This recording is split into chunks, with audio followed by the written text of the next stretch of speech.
Yes, indeed. CliffCentral.com, and we have lots to get to this morning, lots to talk about, and plenty of people on the Burning Platform to address all of your questions. The Burning Platform, as always, is brought to you by Nando's, and it's your chance once a week to check in on all the big stories that are going on, all the big concerns you may have in politics, in society, in the economy, and we get to talk to some really, really smart people. Chief among them is our own Phumi Mashigo. Hello, Pums. We also have return champion Kanthan Pillay. Hey, Kanthan, how are you? Morning, guys. It's good to be back. Albeit Kanthan. Yeah. The Indians from Durban taking over. Phumi, just especially for you, I brought my pink yarmulke today. You look like a cardinal. You look like a cardinal. Yes. Yes, well. What's the story? What's the story of the pink yarmulke? It was actually one of the giveaways at a Jewish wedding that I went to in 2003. But I was wearing it today for a couple of reasons. The one is that my daughter has lost her great uncle who is Jewish. And the other is that I was watching Big Daddy Liberty's show briefly yesterday, and I thought, this was a good combination to actually hit them with. Okay, very nice. Well, I'm sorry to hear about your daughter's great uncle. I'm sorry, obviously, to hear about anybody who's lost family and friends in the last little while, because we've just been motoring on. As soon as you hear stories like that, you think, oh, another person, another family, another individual who was making a contribution to society, and now they're gone. It's very except you see, the problem is when it's people that you like. So I was quite fond of Leon. So yeah.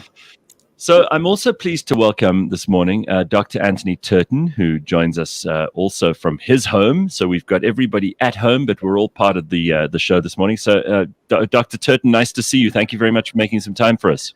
Good morning to you and the listeners. Nice to be on board. Very good. So we got lots to talk about today.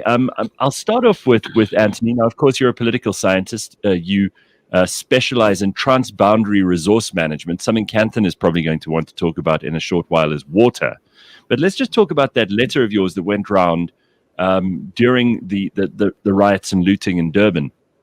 I'm sure you were surprised by how quickly people picked up on it and passed it around, and how many people were suddenly aware of stuff that is usually in the realm of political science. Obviously, everybody was nervous about what was going on, but I think it struck a chord. And the gist of what you were saying is, you know what? I'm not surprised by the fact that the intelligence services have not delivered the way that they should have. And you also said it's amazing how communities will stand together in times like this and do the right thing. Yes, indeed. I happen to be an analytical person. I always have been my whole life. And I happen to have served as an intelligence officer during our transition to democracy. In fact, I was party to the establishment of the intelligence framework and structures on which CADESA was based. And in that process, I was actually deployed out into Eastern Europe in 1989. Because at that point in time, the USSR had collapsed and Russia was receding, and we wanted to know if Russia was going to come to the assistance of the various countries around the world, because if they weren't, then we could in fact negotiate without fear of external interference. And during that period of time, I witnessed a number of absolutely monumental events taking place, most notably the dismantling of the Iron Curtain, and I saw states fall one by one. States that I thought in my lifetime we would never see falling. So I got a sense 2 weeks ago in KZN that we were seeing a pivotal moment in South Africa as well. Literally the moment where a completely new thing was born. And I can expand on that if you want to, but that's what prompted me to write that, because I wrote it as an analytical piece just to help myself kind of make sense of what's going on, but then also because I shared it, other people also got some sort of sense out of it. So yeah, I'm very glad that it went there. Terrific. It's very, very good stuff. I know Phumi and Kanthan have got a whole bunch of questions for you, and I'm just thinking, when you brought up Russia and you brought up Eastern Europe, there's so much we've got to get into with Didi Mabuza and with this cyber attack. And Phumi and I were talking about it this morning already.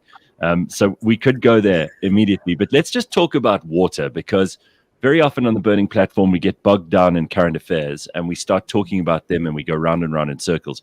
Water is something that I know is of huge paramount importance to all of us, because we don't really think about it until we don't have it. And when we don't have it, it is all we think about. And we have a problem in this country. We constantly get told by people we're a water scarce state and we need to protect our water. We haven't really built any new dams in the last 20 years, as far as I can tell. We haven't necessarily been managing what water we have very well up to now. The Department of Water Affairs and Sanitation has been mismanaged horrendously over the past while. And ordinary people are concerned that one day they might turn on the tap and nothing comes out, even though they're paying their rates and taxes. And of course, there are so many people in this country who've never had a tap to turn on because it's never been provided to them infrastructurally. Where are you on water, and what can you tell us about what the future of water in this country might look like? Well, yeah, Gareth, you've said a lot of stuff there, about South Africa being a water-constrained country. We have always been a water-constrained country. The first book that was ever written about water resource management was written by a man called J.C. Brown in 1840s, around about there, talking about the aridity of the Cape Colony and reasons for the aridity, which he blamed on lazy local people, as they were wont to do in those days. And he called for the construction of dams. And that led in 1850, 1860 to the first book written by a South African, a man called Baines, Thomas Bain, a road engineer. He wrote a book on dam building, water finding dam building, and he basically created this sort of hydraulic mission for a future South Africa. And if you fast forward from his book was published in about 1860, and it took a century of time for his idea, which was to take water from the Orange River, roughly near Uppington, and to relay it through a series of canals over the escarpment into Port Elizabeth. It took a century for that idea, from 1850 to 1960, for that idea to basically take root, and that became the foundation of our industrializing economy. This whole idea of engineered water systems. So, we have always been water constrained. That is why the Department of Water Affairs was created. They were created to manage that uncertainty. And of course, we now live in a highly engineered hydraulic system, where, for example, Johannesburg is the only city in the world not on a river, not on a lake, not on a waterfront, but on a continental watershed divide. So we're talking in the Gauteng province of about 40% of the population of the country, that sustains about 60% of the economic output of the country. That's 100% reliant on our ability to pump water uphill from distant river basins, using surplus energy that we no longer have. And this is seriously a problem, because there's another problem that comes out of that. Because the Gauteng area is so industrialized, and because it's on the watershed divide, all of the sewage return flows go back into rivers upstream of someone else's drinking water. So we are now recycling untreated sewage, and that's just simply a fact of life, because we need engineers, we need smart people to run these systems. They've taken a century to build, and it's taken 2 decades to break up. My God, frightening spectre that. Kanthan, I know this is close to your heart. Do you want to talk to Anthony? And Phumi, I know you've got questions too. Yeah, Gareth, you and I touched on this yesterday over lunch. The entire idea of looking at water as the next thing that we need to be concentrating on. I'm going to disagree with Anthony at one fundamental level, with the entire concept of us being a water scarce country. I don't think that there's such a thing as a water scarce country. I think we have mismanaged resources. And if you want an example of why this is so, just take a look at Israel, because they literally pluck water out of the air and they keep that entire part of the Middle East alive. In fact, all Israel wants to do, if they want to actually cause serious cut in terms of the Palestinian territories, is to just turn off the water supply, because all of that water that they get in both the West Bank and Gaza comes from Israel. So what I'm trying to say is that the thought processes that were in place at the time of Thomas Bain are completely irrelevant in terms of how we should be looking at water supplies today. we really should be looking at a scenario where we are doing far more water harvesting in the rainfall catchment areas. And in Johannesburg especially, we have almost every day during the summer, almost like clockwork, at 5 o'clock in the evening, you'll have a thunderstorm. And all of that ends up in all of these little rivers that we have around Johannesburg. The Yuxke runs about 400 meters away from my home. And all of that, the rain from this area just flows into the Yuxke. From the Yuxke, flows into the Crocodile, and eventually it just ends up not being used. When we get to the point of saying, let's forget the way in which we used to manage water in the past. Let's forget about the fact that building great dams was the way in which we used to do things, because we also know today the environmental consequences of dam building in terms of downstream wildlife that used to be supported by that water supply. All of these things we need to actually be looking at changing. But I think it starts with something that we've talked about on this show several times, the idea of going off grid in terms of your own water supply. Invest that money on putting in that septic tank, invest that money in putting in that borehole, and then put in the water purification systems that today will now end up being powered by solar. So you are creating less dependence on the traditional infrastructure. I don't have any hopes whatsoever that the ANC government is ever going to be able to address the backlog that we have just in terms of maintenance of the existing water infrastructure that was handed over by the apartheid regime. It's just not going to happen. The backlog is just so massive. So we need to start looking at alternatives. It's kind of exactly like Africa ended up leapfrogging the entire landline rollout by just going directly to mobile. We need to look at things that are kind of similar. What do you say to that, Anthony? Yeah, look, I agree. Funny enough, I mean, I'm not at any issue with any of the points that you've made there. I gave a talk at GIBS, the Gordon Institute of Business Science, a couple of years ago, so it's available in a video clip on YouTube somewhere, where I spoke about the fact that South Africa is not water constrained. We are, in fact, ingenuity constrained, without any question of doubt. Okay, but I'm busy right now as we speak, establishing an entity in the Middle East where we are bringing together a hub, literally to foster new innovation and to bring that into face-to-face contact with investors into next generation technology. The reality of the situation, I mean, it's a very complex issue, and we can simplify it here. But the reality of the situation is that we are only constrained by the amount of fresh water available on the planet. The planet is 2/3 water, 2/3 ocean.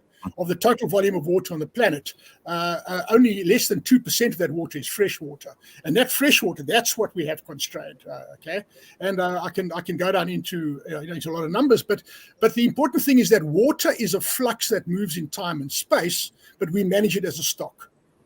A stock is a finite volume that you use once and throw away. So that's the fundamental problem. In fact, later on today, I'm talking on a webinar about how we're going to spend this 1 trillion rand that is needed just to repair our broken hydraulic system in South Africa. 1 trillion rand is needed, not to take it to the next generation technology, just to fix what's broken. Okay, so how are we going to raise that money? What are you going to do with that money, etc. So ultimately, I'll just give you some numbers because once you understand the numbers, then you can see we can really ground this debate in some reality. Okay, so I'm going to give you 3 numbers. The first number is 48 billion cubic meters, 48 BCM. That number used to be 53, and that is the total volume of all the water available in all of our rivers. And if you go back, if you want to unpack that now, if you want to get back into some sort of bigger science, okay, our fundamental problem in Africa is our conversion of rainfall into runoff. If you take 100 units of rain falling out of the sky, in Africa, 20 units of rain end up in the river, 80 units of rain go somewhere else. They get lost to evaporation. But if you look in South Africa, only 8 units of rain end up in the river. So we lose 92 units of rainfall for every 100 units of rainfall. 92 units are lost to evaporation. Our problem is an evaporation problem, not a storage problem. And if you convert that now, that what's called stream flow, if you convert that stream flow, which is now the 8 units into something useful, basically you got to store it in a dam. There's no other way to store water other than in a dam, although there are new emerging technologies. But if you take, for example, 100% of the stream flow of the Orange River, we've built almost 3 times more storage capacity than we have water in the river. So we cannot build any more dams. That's the whole problem. We can't build dams. So when people get this bankrupt idea, we'll just build another dam. Well, they so lost this in a century ago thinking that it's just not going to happen. So 53 is what we used to have. We've now revised it down systematically down to 48. With climate change, with all kinds of environmental things happening, etc. So that's the total volume we have in all of our rivers. Now the next number is 38 billion cubic meters, which is the total volume of all of the water in all of our dams. That's our storage capacity. So 38 is less than 40. So unimagined that people say, well, we can store another 10 more. No, we can't, because then we turn the rivers into open sewers. The river has to still perform ecological activities. It has to still clean itself up, etc., because it's the receiving water body for all of our waste. So 38 is as big as we're going to get. Now the kicker, now the big number. In 2035, if we're going to create full employment for all of our angry, frustrated people, if we're going to create full employment, we need 63 BCM. Our challenge is how to turn 38 into 63. That is our technical challenge. That is what I've been trying to get our president to say on a public platform for the last 15 years, and I have to say I've become a dismal failure in that area. Sure. What we've got to do is we've got to recycle our total volume of water 1.16 times, multiply 38 by 1.6, and you're there, bingo, there you're at 3. That's the future vision of our country. That is the investment platform. That is the Marshall Plan. That is how we can use water infrastructure to basically kickstart our economy and just start bringing people back into employment. But we've got to I want to bring Phumi in here. You look like you got a question, Phums. Go for it. Well, I do have a question, and my question is always around how that opportunity translates for young people today studying engineering, for companies starting up. There is an opportunity to privately, outside of government, leave them alone with their inefficiency, that we can create those kinds of jobs and those kinds of opportunities and that kind of water security privately. Is it possible? Yes, I think we have to start creating an enabling environment for those. You see, because ultimately we've got to manage water as nature manages water. The water you put in your mouth this morning when you clean your teeth went through a dinosaur's kidney 65 million years ago. This is a fact. All of our water is recycled. All of our water is recycled. So we've got to be with nature, but we've got to use technology. And there's all kinds of really, really important things in this new economy coming out. And one of the things that's happening in the new economy now is that desalination is becoming more and more efficient. And part of that efficiency is because we are also looking at solar. We're looking at solar power, alternative energy sources.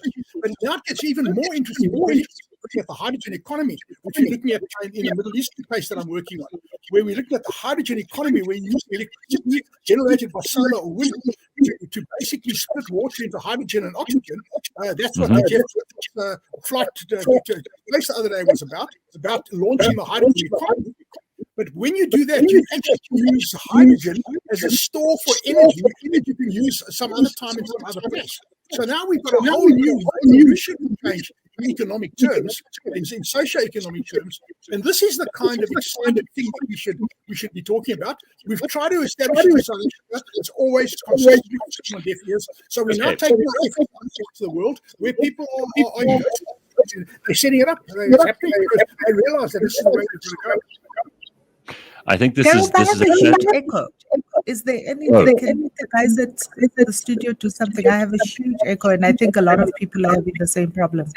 Okay, we'll see if we can figure that out, Phums. I'm gonna make some changes on my side to the settings. But let's just talk about change. Let's get on to some of the more pressing issues that are going on in society, and I'd like to bring in Kanthan, Phumi, and Anthony on these things because there are a lot of questions that are being thrown around here. So we got a series of questions from Jocelyn. who's been listening to the show. Hey, Kanthan, glad you're back. Was it an insurrection? Do you think the events of the last 2 weeks were enough to give government leadership a wake-up call? And what is your read on policy impact with regard to gun law changes in the light of what we saw? That's a lot of questions from Jocelyn, but I'm sure, Kanthan, you've been bristling to answer them. So you start off, and if Anthony and Phumi have anything to add. It was an insurrection, but it was an ANC insurrection. It was not a South African insurrection. This was an attempt to overthrow Ramaphosa within the ANC's ranks itself. And we happen to get caught in the crossfire. That's my take on that particular question. Phumi, what's your take? What the ANC tried to overthrow the ANC, Kanthan. Exactly. Well, we have, everyone knows my take on this, and I think that unfortunately what we've come to see is the inefficiency of leadership within not just the ANC, but within our government, come to a place where the inequalities in our society and the people's pent-up frustrations have spilled out onto the street.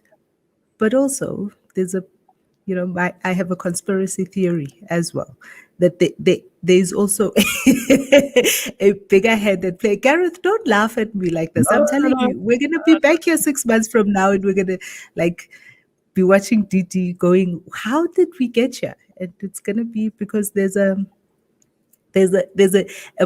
political economic play that is beyond that the ANC just doesn't have, that Cyril Ramaphosa in particular as the president does not have the requisite skill to deal with that level of complexity.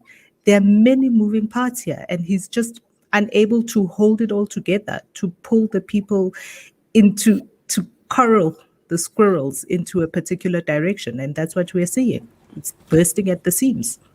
Gareth, again, just to touch on a point that you and I discussed briefly yesterday, but since Anthony's with us, I'd like to get his input on this.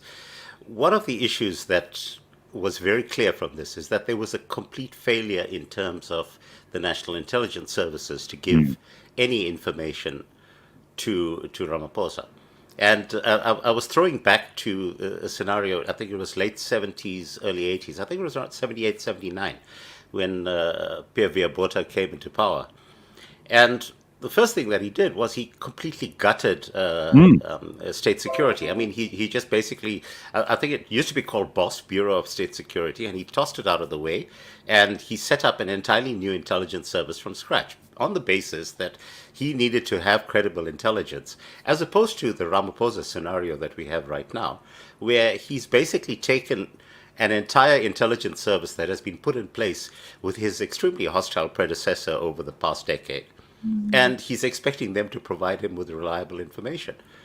And so much is true in so many departments. We touched on this in terms of the National Prosecution Authority. Again, exactly the same problem. It's all nice and well to put in Shamila Batoy as head of the NPA, but when she has all of the Jacob Zuma deployees under her, how is she actually supposed to prosecute anything when the dockets are immediately going to be handed over to the people that are being investigated?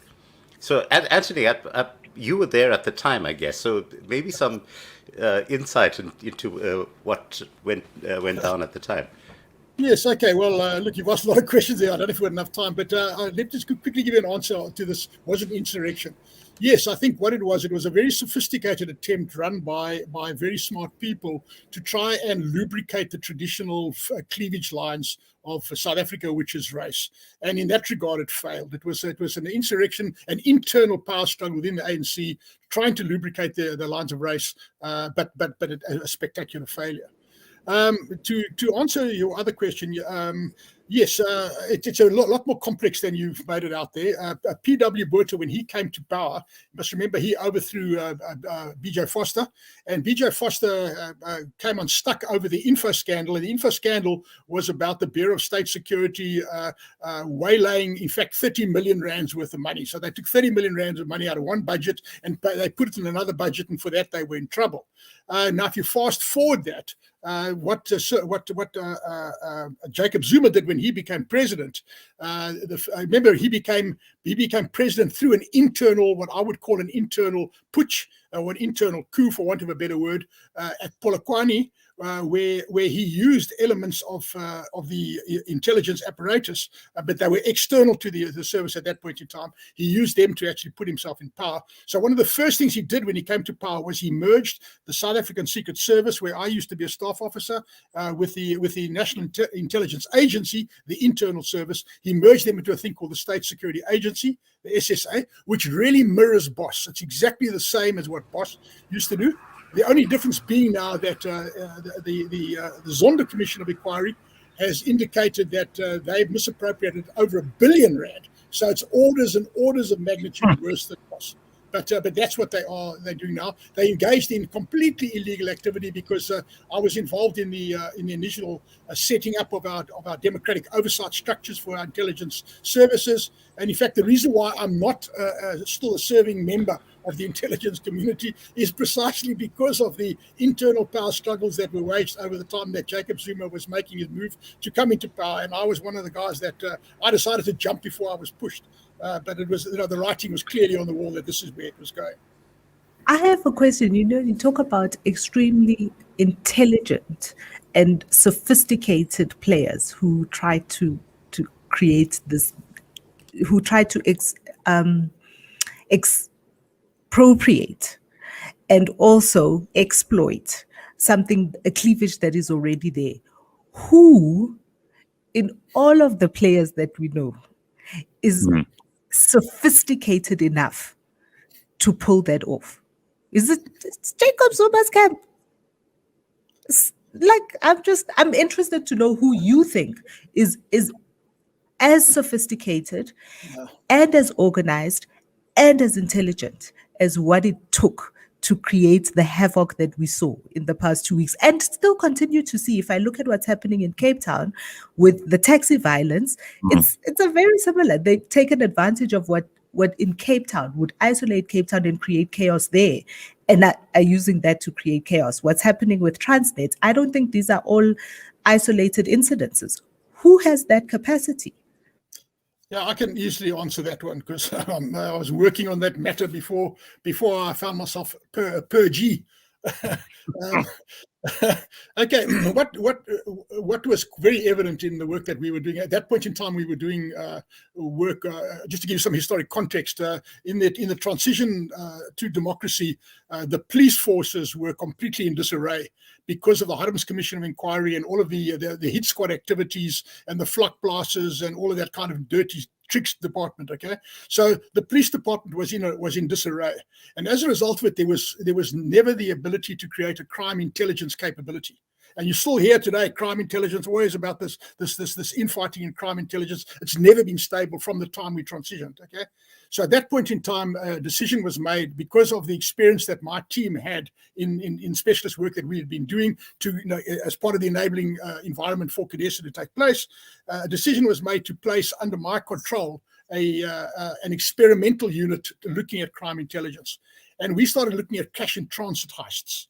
In those days, crash and transfer was a big issue, and we deployed a special forces team, ex-recce's. In fact, we deployed into the field, and we started making stunning successes. But be that as it may, what we discovered at that point in time is a very sophisticated criminal syndicate at work, extremely sophisticated. These are not the politicians that you see, on Facebook. You must appreciate now, if we zoom out, what Jacob Zuma did in his presidency. He effectively stole a quarter of the GDP of the country, 25% of the GDP of the country. And that's a big number. And that quarter of the GDP of the country, it might even be bigger once we know more details. But in order to move that kind of money out of the country, you need a sophisticated network of money launderers, etc. And that is also what gives me hope, because that means that it's not the South African prosecuting authority that's interested in this matter.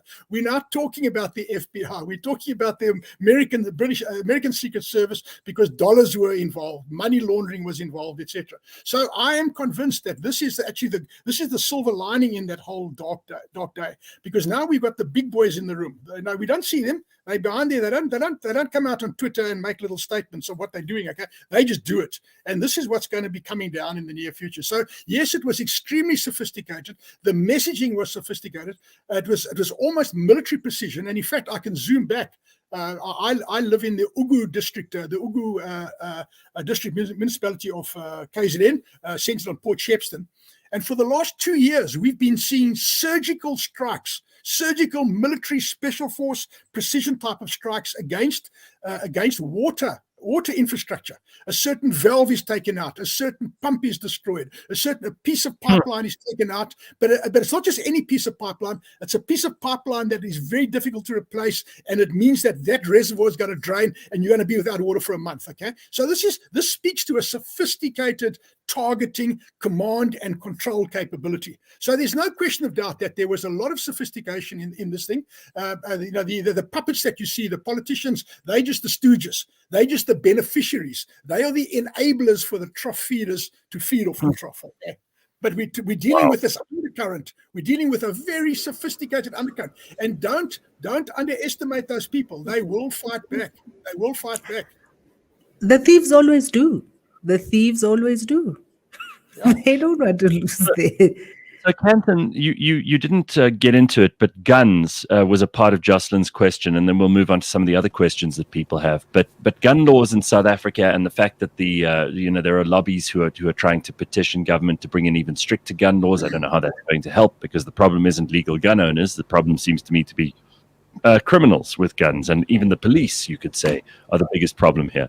So what do you have to say about that? And then I'd like Anthony and Phumi's comments on that one too before we move on.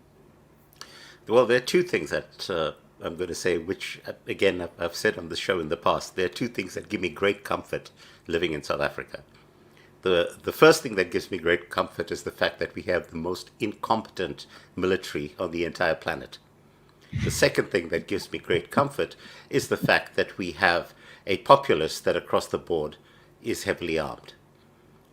And what effectively has happened as a result of this entire fiasco over the past couple of weeks is that it's made it incredibly difficult for Ramaphosa to now insist that firearms be banned for self-defense.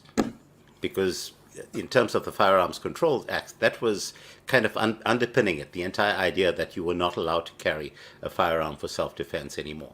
And the situation that we're going to have right now is that if they try to get that through Parliament, trust me, that's going to be challenged in court. And any judge that ends up saying that that law is actually valid and has to go through Parliament, any judge who says that, yes, it is constitutional, trust me, there are going to be people who are going to be extremely pissed off.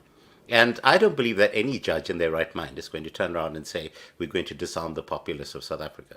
So it's actually given us, I think, an opportunity. And, for those of us who for years have been talking about the importance of legal gun ownership, and you might remember when I started the ZACP, that was one of our 10 core principles. We wanted firearm ownership for self-defense. And we took a lot of flack at the time, primarily from the lobbyists from people like Gun Free South Africa. And, I'd be really interested in knowing who are the people who are actually funding those guys.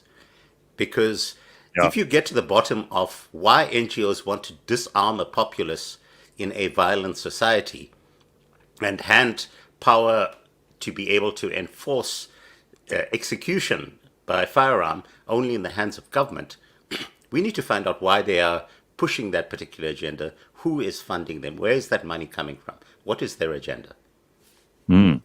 Good point. Anthony, do you want to add to that? Yeah, look, I think this whole gun debate, I'm kind of ambivalent about guns. I'm not a gun lover, although I've grown up in a gun culture, and I'm an ex-soldier, and I understand firearms, and all of my friends and buddies are all gun owners. But nonetheless, I think what's happened in the last 2 weeks is clearly we've seen a failing state. The state has completely shown its inability to fill the vacuum that was filled, in fact, by what I've called in my writing. I've called them militia, because in some cases they were organized community policing forums. In other cases, they just simply were spontaneously created, and they were all armed. And being a trained observer. I was going around to the barricades and observing what was going on.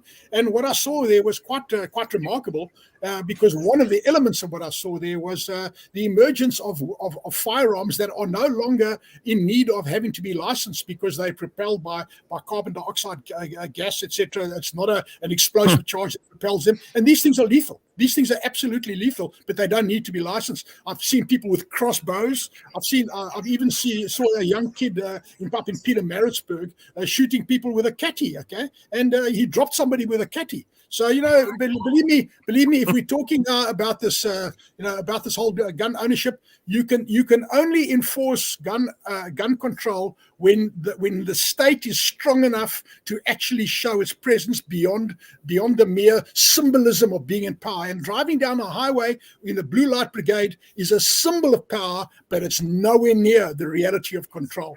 Power and control, not the same thing.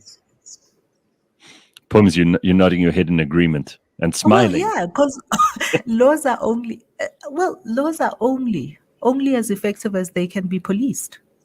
If you can't enforce it, there's no point in having that law. And that's the one thing, as Kanthan says, the incompetence of our government gives us hope. Because how are they going to police that? That's. Can I just make one small little observation, okay? Just to show you what the pressure that the police were under.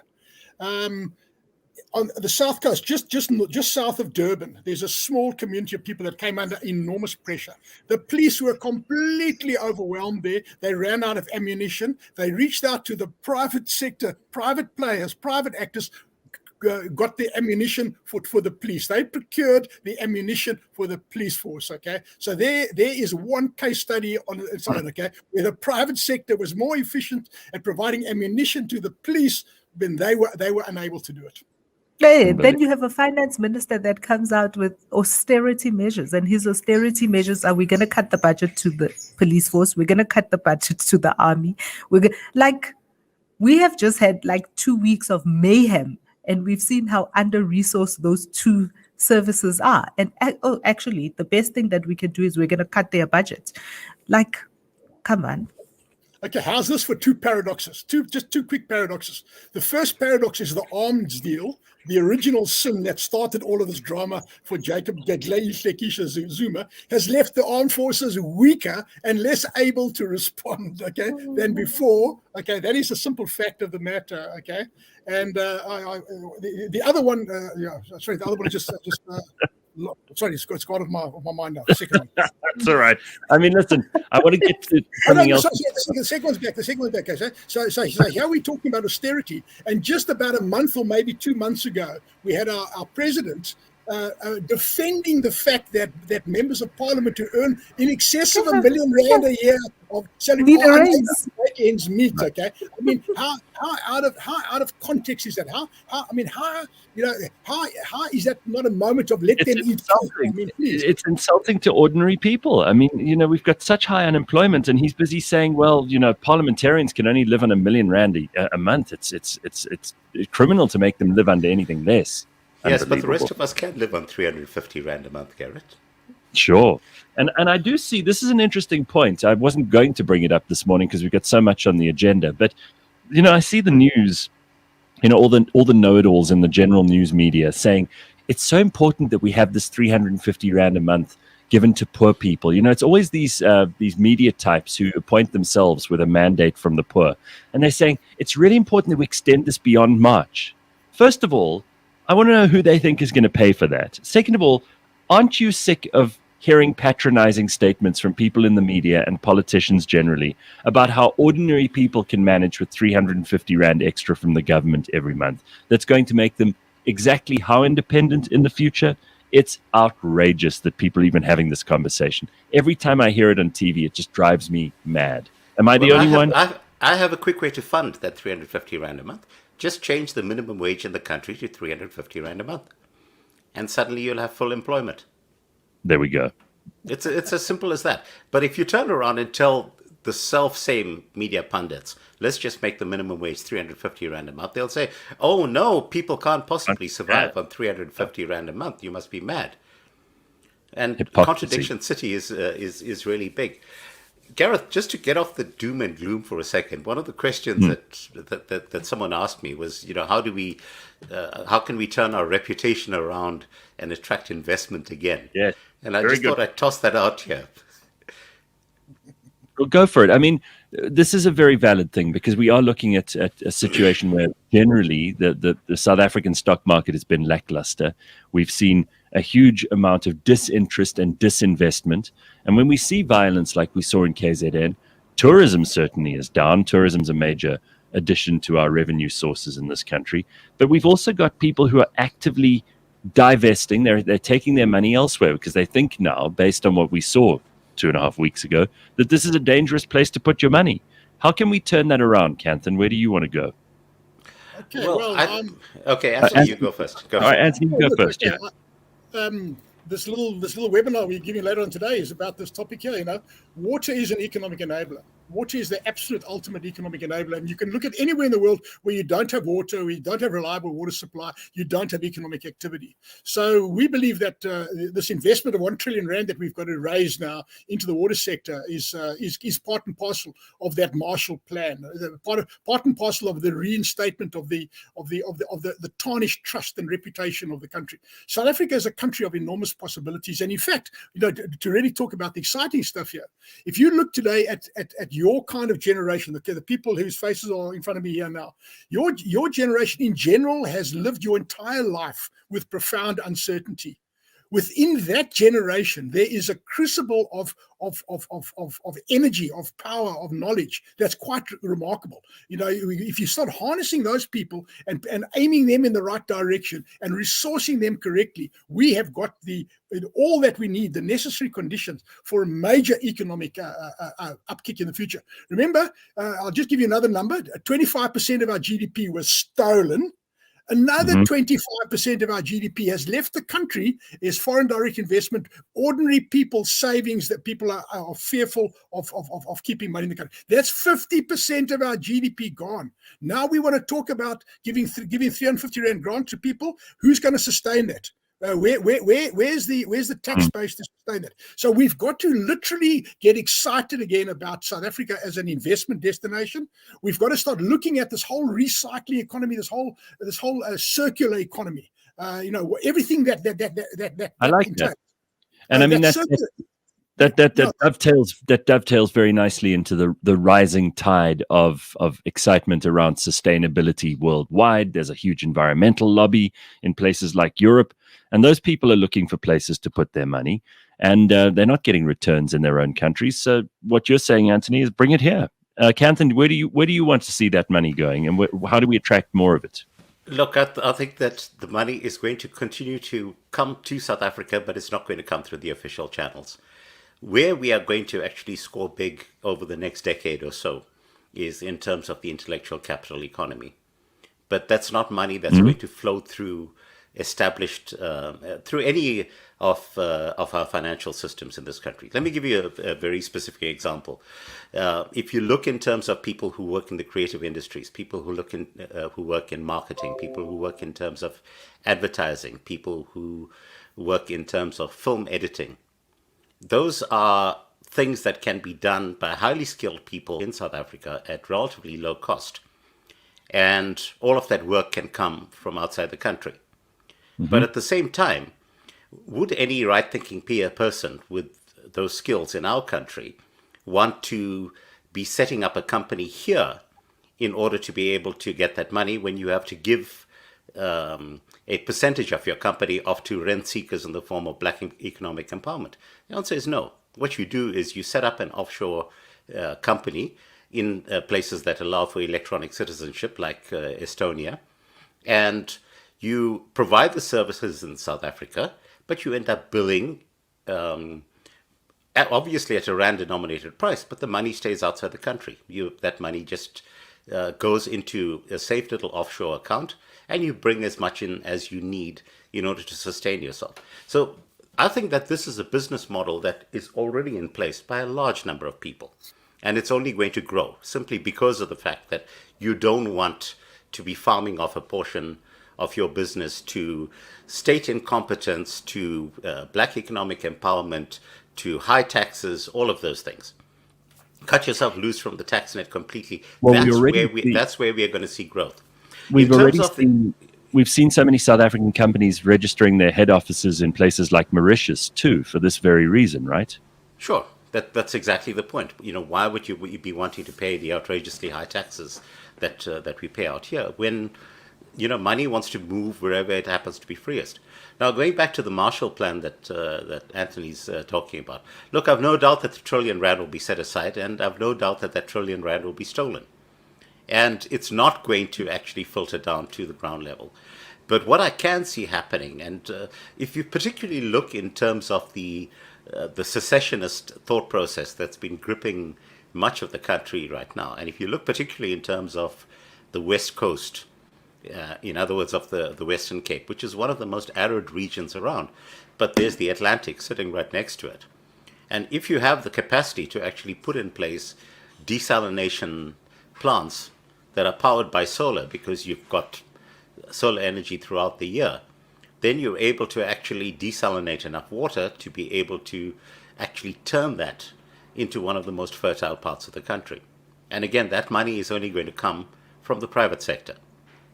So if you're asking me where my enthusiasm is going to come from, I think it's going to come in places where government is not going to be in a position to do any rent seeking. Only a few of those left. Pums, do you want to add to that?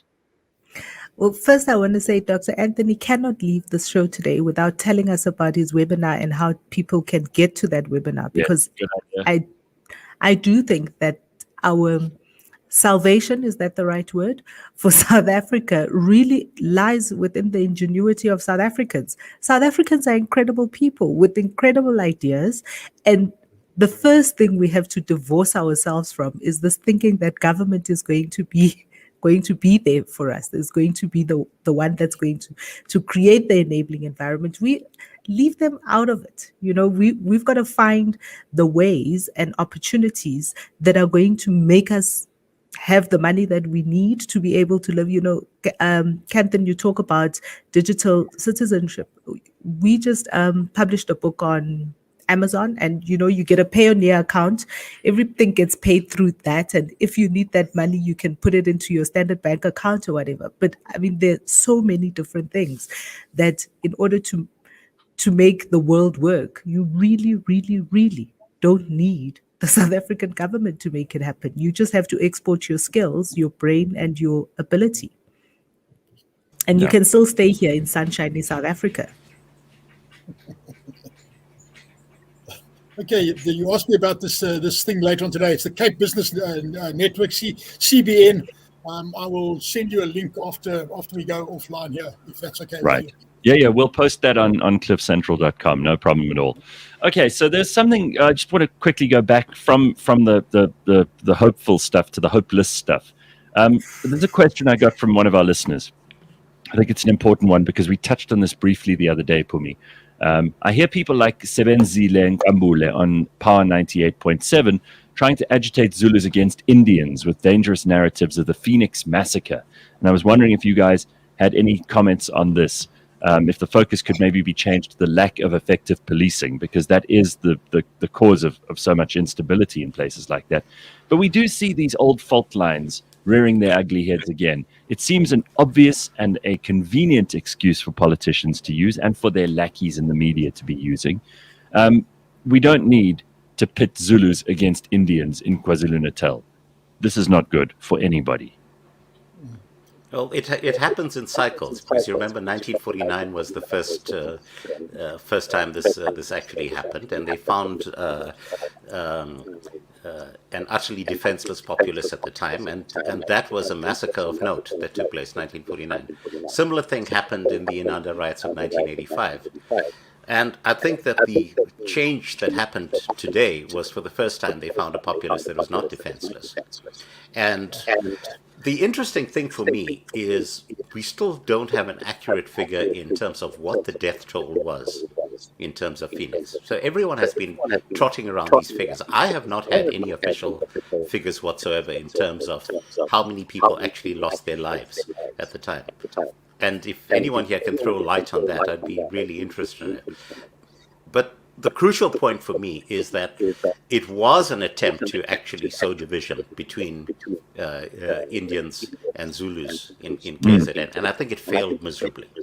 Because if you look in terms of the way in which those self-defense units were set up throughout KZN, across the board, they were community-based and they were not race-based. It just so happened that because Phoenix happens to be an apartheid-era township founded in 1976, remember, people were actually taken and dumped into Phoenix, and it built itself up into a township. That's right. So because of that, the fact that the overwhelming majority of the people who live in Phoenix just happen to be Indian, they ended up using that as a convenient excuse, just simply based on logistics. But I think using the rest of the country as an example of how it was communities that came together, it's going to be very hard for them to justify that narrative. Yeah, Sure. yeah, I can add on to that by saying two things I'd like to say. Number one is immediately after that happened, the Zulu King came out and made a very powerful statement that the Zulu people are not in any way angry with the Indian community. So that was an attempt, a failed attempt to duplicate that fault line that I mentioned earlier on. And then the other thing is, being a military veteran myself, I'm networking to the military veteran community, and a number of military veterans were manning the different roadblocks in different parts of Durban and Pietermaritzburg, etc. And a colleague of mine, a former captain who had a lot of experience in the 1990s in the so-called township wars, he was nominated. He was actually elected as the sort of leader of this one particular roadblock area, and they forged a relationship with a squatter camp across the road from Cornubia, because that squatter camp was being cast into a bad light by virtue of the fact that people thought that those people were the thieves, and they said, no, we are not the thieves, we are not the looting. They came onto the side of let's call it law and order, which leads us logically now into this new liberated debate that I think we're going to see going forward. I mentioned earlier on in that piece of mine that went viral, I spoke about this as being an inflection point, almost a liberating moment, where a new set of dynamics are going to emerge. And the one dynamic now is the fact that the vacuum has been filled by organized people, and they've organized spontaneously or not, but they've organized, and they're not going to just relinquish that authority, that control, just because the mayor says, you can no longer man a roadblock. So you're going to make me do this? How are you going to make me move? Thank you, Mr. Mayor. Okay, it's not going to happen like that. But the second thing is, you're now going to start seeing the strangest of bedfellows come together. So who would have ever thought that the taxi industry would start coming out on the side of law and order? Who would have thought that, okay?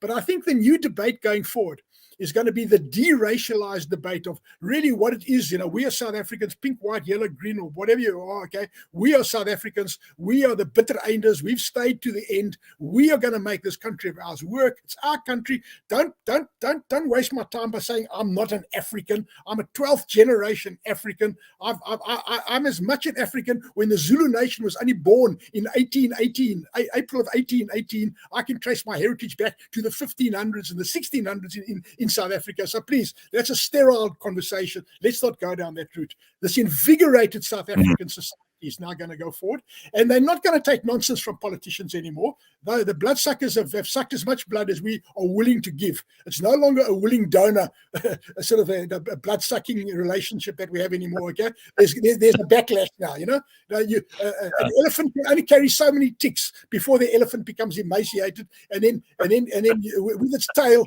it just knocks those ticks off its backside, because that's where the ticks always hang out. Okay, so we are now in a tick-free, parasite-free environment. The hyenas and the vultures can fight amongst each other. Good luck to them. The hyenas and vultures always get the last little scraps, okay? We're going to create something new and something better. And just to go back to this R1 trillion we're going to raise. We're going to raise that R1 trillion from private capital. Not 1 cent is going to get stolen, because we're working right now with Treasury and the Presidency. I'm a founding member of a thing called the SA Business Water Chamber. And the Water Chamber has been working now on bringing together all the people in the business of water supply, or the whole value chain of water. And we are creating what are known as special purpose vehicles, SPVs, which are ring-fenced financial entities where the capital coming in is controlled by within that entity. It can't get bled out. It can't get stolen by other people. But we also create the skills and the capacity. In other words, we become a little area of a little bubble of excellence, in this otherwise I'm delighted. Yes. I just can't believe you didn't take the opportunity to call it the South African business. Not instead of chamber of water or water chamber, water closet is what it should have been called. It makes such sense. There's a lot of hope there. There's a lot of hope. There really is a lot of hope. No, there is. All right, closing comments. We've got just a couple of seconds left. Pums, what do you want to say? Well, I don't even think we need a closing comment. All we gotta say is whatever he said, y'all. I'm so happy to have somebody say all the things. Thank you, South Africans can't do this. We're better than that. Kanthan, you got in a couple of pearlers today, but I'm sure that we'll see you again in the not too distant future. Thank you very much for being on the Burning Platform again, Kanthan Pillay. And Dr. Anthony Turton, thank you. Phumi Mashigo, we will see you next week on the Burning Platform at the same time, same place. Make sure you put it in your diary and do not miss the opportunity to hear from really, really interesting and really smart people as we have today. Thanks, everybody. We will see you tomorrow on cliffcentral.com for another Gareth Cliff Show starting at 6.